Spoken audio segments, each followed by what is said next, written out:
Tem alguma coisa que vocês gostariam de compartilhar em relação a isso? Alguma história, Silvia, inspiradora para ajudar o pessoal a aprender com os erros de vocês? Sempre tem uma história legal. Eu A nossa empresa, ela é uma indústria que desenvolve e comercializa hardware, equipamentos para construção de redes, de fibra ótica para levar sinal de voz, dados, vídeo para pequenos operadores de telecomunicações. Então a gente resolveu inovar nesse mercado, porque é um mercado que cresce, que tem dinheiro, então a gente precisa entender outras formas de monetizar nesse mercado, tá? Esse era o nosso propósito. E daí fui aprender, né, fui estudar com os papas da inovação, e eu aprendi uma coisa que quer dizer, por que é que não me disseram isso antes? Inovar é perguntar o que o cliente quer, e não é desenvolver dentro de casa. A gente fez muito isso, tá? A gente ia para a Ásia, desenvolvia produto, trazia, lançava, dava certo, não dava, não dava, não dava, dava, e assim vai. E a gente não consegue produzir no Brasil um mock mínimo de produção é 3.000 peças, 5.000 peças, dependendo do item, né? Então é tentativa e erro, lançando de dentro para fora. Ah, então agora eu aprendi, que daí é lá perguntar para o que o cliente quer. Lá foi eu perguntar. Com a mentalidade de desenvolvimento de produto, eu fui para o mercado. E a partir do momento que eu aprendi, eu falei, a partir de agora a gente não desenvolve mais produto, a gente desenvolve cliente.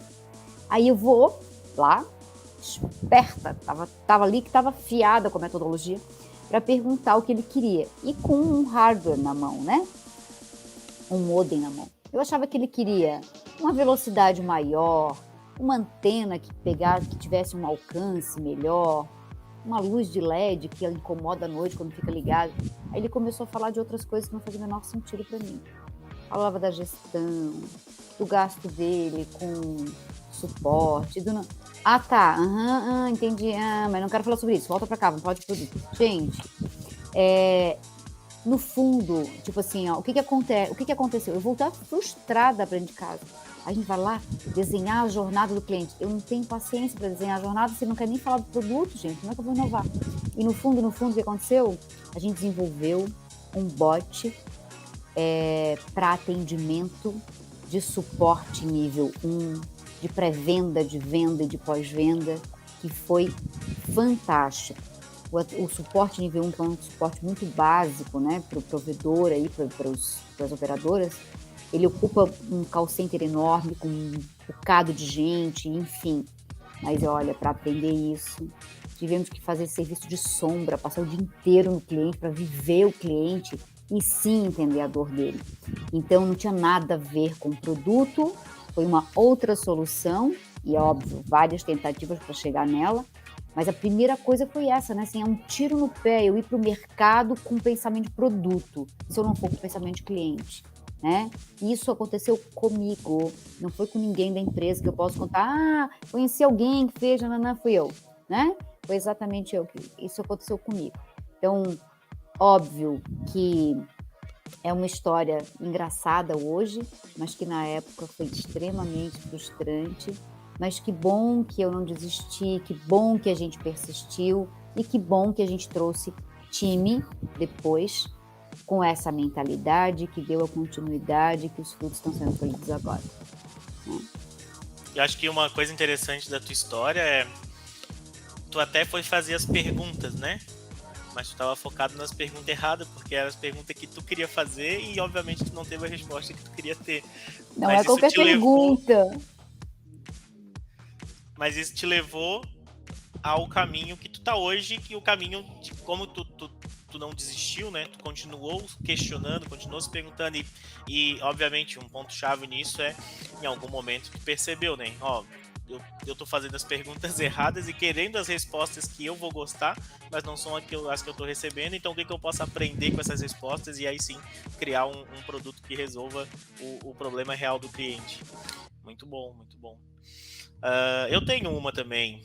A Evolon não é tão estabelecida, né? Mas a gente já deu os nossos pinotes aí também e ainda continuamos dando. E um dos pontos que a gente errou nesse ano até, na verdade, foi no começo do ano. A gente A Avalon, a gente sempre viu ela como um ecossistema, e a gente continua vendo ela como um ecossistema. Mas aonde que a gente errou em alguns momentos? A questão da pressa que a Silvia trouxe, por exemplo. A gente é uma empresa relativamente nova, mas o que a gente já pode fazer para inovar, para trazer algo diferente para o serviço que a gente presta, que a gente executa?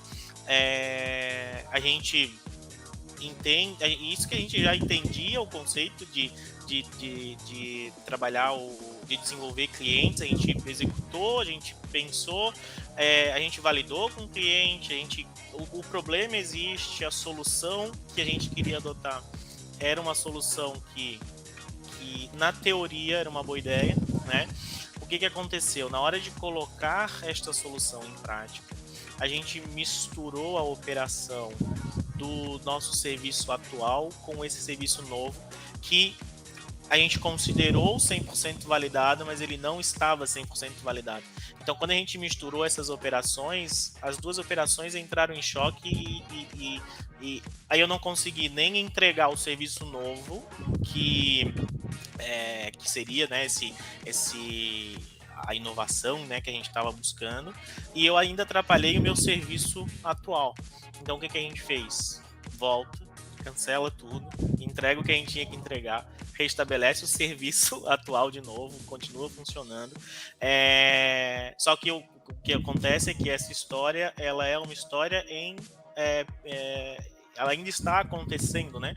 Porque todos esses aprendizados que a gente teve, eles continuam fazendo parte da estratégia da Avalon. O que a gente vai buscar no ano que vem agora? Obviamente, a gente daí passou por algumas outras mudanças dentro da empresa, mas esse aprendizado não se perdeu. Então, o problema existe, a solução a gente vai ter que adaptar e vai continuar validando as hipóteses que a gente tem, mas a execução dessa operação, desse novo serviço para validar essas hipóteses, a gente vai fazer diferente do que a gente fez na primeira vez.